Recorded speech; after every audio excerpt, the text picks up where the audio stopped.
ticket! The roof's falling in! You know. Generally, we get those kids medicated. I'm gonna smash your face in.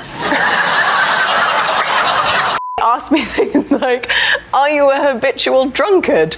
And I said, well, I was last night. And my lawyer was in the room and he was like,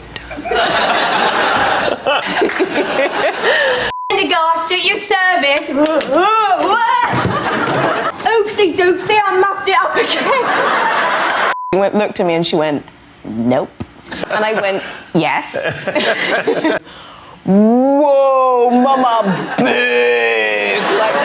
Most Hollywood stars carefully manage every word that leaves their mouth. Emily Blunt has never once done that, and for over a decade, nobody around her has survived it. Amazing nurse who came in, and she looked at Hazel and she goes, damn, your baby is so cute. I went, oh, really? She went, she is gorgeous. And I went, hey, Mabel, I think you say that to all the mothers. And she went, no, I don't. She said, when I know a baby ugly, I say, you had a baby. This is how Emily Blunt opens interviews. Not with a talking point, not with a rehearsed answer, with this. Someone's motioning something to me over there. He was like this. On the set of Edge of Tomorrow, Emily Blunt decided she wanted to do her own car stunt. Tom Cruise was in the passenger seat. He did not know what was about to happen. So I tear down this path, and Tom's being very quiet behind me, and suddenly I just hear him under his breath as I approach the right-hand turn. I hear him going, brake, brake, brake, brake. Brake, brake, brake. Oh God, and brake, brake, brake, brake. Oh, and brake the car. And I left it too late, and so drove us into a tree. And I almost killed Tom Cruise. Oh my God, I can't believe this was even allowed to happen. In my head, I was thinking, when I first heard him say break, in my head I went, oh, shut up, you know.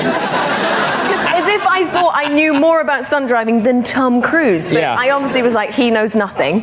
He knows nothing. He needs to say, I've got this. I've got this. Her husband was writing the most terrifying horror movie of the decade at the top of the house. She was filming the most magical musical in Hollywood downstairs. This is what dinner conversation looked like. We decided to rent a house, and actually John was writing Quiet Place while I was shooting this beautiful, magical film. He was in like the depths of hell at the top of the house. Mary Poppinsing. Yeah. He was writing this terrifying movie. He was just birthing this hideous, frightening movie. So I'd come home from work and be like, I danced with penguins. And he was like, I killed a kid on page 4. You know? Jimmy Fallon thought the Whisper Challenge would be a safe game. Emily Blunt said one word, and he immediately regretted every decision that led to this moment. Blooming. Booby. Blooming. Blue. Blooming. Bloomin'. I don't want to say what I think you're saying. It can't be that. Bloomin'. Blow me.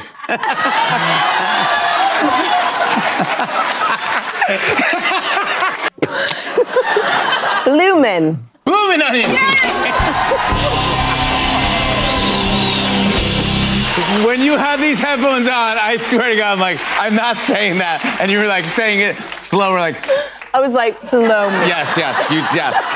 She drove down Sunset Boulevard with a flat tire for so long the wheel was grinding metal against concrete. Her first instinct was that it was probably nothing to do with her. I was rocketing along Sunset Boulevard, wondering what this strange grinding metal against concrete sound was, thinking, surely it's nothing to do with me. Right. And then I pulled into a hotel and the valet guy was like, lady, you got a flat. And I was like, oh, right, that's what it was. Emily Blunt has a deeply personal vendetta against gloves. She also played Mary Poppins, a character who wears gloves in every single scene. She has never forgiven anyone for this. I don't like gloves. You don't like gloves? Don't love gloves. I don't love that squeezing your hand. Oh, you don't like those kind of gloves? I feel claustrophobic. Like plastic gloves? Any glove. Worming your hand into a glove, I'm just like, I don't like it. But wait, didn't you wear gloves in Mary Poppins? Didn't she have gloves? Yeah, and it was tough. It was tough. I'm not gonna lie. I took them off whenever I could. Really? Was it tough? It was really tough. Was it really tough for you on Mary Poppins? It was really tough for me. It was really hard. Really hard. Really hard. You should toughen up. Dwayne Johnson has the most social media followers of any American alive. Emily Blunt's response to this information was immediate, specific, and somehow resulted in him paying for everyone in the building. Guys, I don't count. Just the most followed American in the world. Listen, it's gross. It's gross. Move on. Next question. So I don't know. God delivered. I signed for it. This is your new favorite, and do you notice it never quite gets a laugh? No. Good news is everything's on DJ today. Every shot, every bit of French toast, every jungle mandarita, it's all on him for the whole day. Right, Tits? All on you. Say yes and yes, say yes. Yes. Jesus Christ. Okay, yes. The 2024 Oscars. Ryan Gosling standing right there. Emily Blunt waited until the cameras were rolling and then said the one thing nobody in that room was prepared for. I'm just happy that we can finally put this Barbenheimer rivalry behind us. That's right.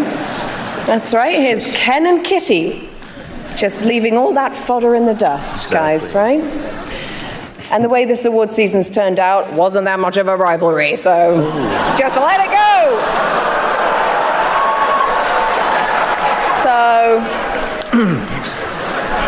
So. It's true. You guys are doing very well. Congratulations. Thanks. But I think I kind of figured out why they call it Barbenheimer and they didn't call it Op and Barbie. Why? Well, I think you guys are at the tail end of that because you were riding Barbie's coattails all summer.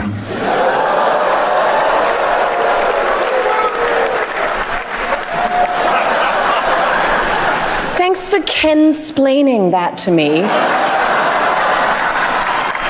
All right, Mr. I need to paint my abs on to get nominated. You don't see Robert Downey doing that. You're kidding. Robert Downey did not paint his abs on to This is insane, Emily. This has got to stop. She went on Conan O'Brien's show to promote a film. Somewhere between sitting down and the first question, she decided to ask Conan something that had absolutely nothing to do with the film, or anything Conan had ever been asked before. I was saying, is it just unbelievably painful for a guy when you get kneed or punched in the balls or anything like that? And he was like, it's unbelievable. You can't compare it to getting punched in the boob. It doesn't compare. Because I was like, well, surely it's probably the same if I get punched in the tit or something. And he was like, not at all the same. And then he said something which I found very interesting, that he said, I think it would be more painful. I can't believe I'm talking about this, and I want to ask you if this is true. More painful sometimes, a tap on the ball might be as painful as a punch in the ball. Is this true? I'm glad you asked. She was recognized at a Chili's restaurant in the middle of filming. The waitress knew exactly who she was. Then she heard the name of the movie and had one response. Yeah. Well, the girl who was serving me was enormous. I think she got freebie meals at Chili's. Comes up and she goes, did anyone ever tell you look a lot like Emily Blunt? And I said, I have heard that, yes. And she went, are you Emily Blunt? And I went, yeah. And she went, what are y'all doing here? And then she was like, are y'all shooting a movie here? And I said, yeah, I'm shooting a film called Looper. And she went, Looper? And I went, yeah. And she went, y'all just made that up. I really didn't. In 2015, Emily Blunt was sworn in as an American citizen. Matthew McConaughey happened to be in the same courtroom. She spent the entire ceremony trying not to do the one thing you absolutely cannot do when Matthew McConaughey is standing next to you. I was doing the best I could not to stand next to McConaughey in that courtroom and go, I'll rise, I'll rise, I'll rise. Because that's all he was thinking about the whole time. Getting sworn in with Matthew McConaughey looking on makes you like a double American. Double American. And actually, as I was getting sworn in, I was like this, and I could see him in my peripheral going, as he's hearing the things I had to do, things like renouncing my queen. Oh, you had to renounce your queen, yeah. Which is horrible. Yeah, I guess so. Queen Elizabeth was just like... How do you do it? Her own husband decided on camera that it was finally time to expose something he'd been sitting on for years. Emily Blunt did not take it well. So you think, crikey, which one do we... What fun is this? Oh, God. Why are you mocking my accent? Because it's fake. It's about time we end the charade. It's not fake. I'm from London, England. Charade. I'm from London, England. You can be a real sometimes. A real Heavyweight boxing champion Alexander Usyk is one of the most physically intimidating athletes on the planet. The only thing standing between him and his next scene was a piece of funfetti cake. This is the negotiation. We had to bribe him with cake. He was obsessed with eating cake. And I remember the PA being like, Alex, we're ready for you in checks. And he was like, no, Alex isn't here right now. And they're like, if I get you some cake, will you come and do checks? And he went, okay, some funfetti would be good. This Fashion Week moment between Emily Blunt and Blake Lively went completely viral. Someone asked her what they were laughing about. She told them immediately, without hesitation, without thinking. Yeah, look at us. Oh my God. Do you remember what you were laughing about? I think I was worried that she was flashing her vagina, so it might have been something to do with that. Tom Cruise is famous for never complaining on set, never breaking, never showing weakness. Emily Blunt looked at him mid-shoot and covered in sweat in a full exosuit and said 2 words that made him finally crack. And then at an awards ceremony, she explained exactly what she believed his legacy should be. And Tom, that insatiable positivity, I can just see it's just starting to unravel. He was pouring with sweat. I remember looking at him and he was like, guys, please roll. Please roll. And I just looked at him and I just went, this sucks, like that. And he looked at me and he goes, it's a challenge. Which movie from your career do you think would make the most interesting theme park ride? I'd say Edge of Tomorrow would make a pretty good theme park ride. Yes. Right, with the aliens and it would make sense because to avoid them, and then you'd get to kill Tom Cruise a lot. Fun. Tom, I love you. You know I love you. Wow, what are you saying? That line will be long. And for over 2 decades, Emily Blunt has ended every single one of those plans in the first 30 seconds. Not because she's trying to, that's what makes her so completely impossible to prepare for. All right, Emily, last question. How do you think this interview went? I think it went really well. But next time, bore someone else with your questions. Yeah, but I thought this was going well. Just kidding. Emily Blunt has been doing this for over 20 years. Do you think she knows exactly what she's doing? Or is that the whole point? Let us know in the comments. And thanks for watching. How much would a woodchuck if like a woodchuck should chuck wood? Yeah. And I just said, oh, Hazel, I don't think we want to do that. And she goes, I just want to get her in a better spot. And then the other day she goes, can I have some water? And I went, it's water. And she was like, no, it's water.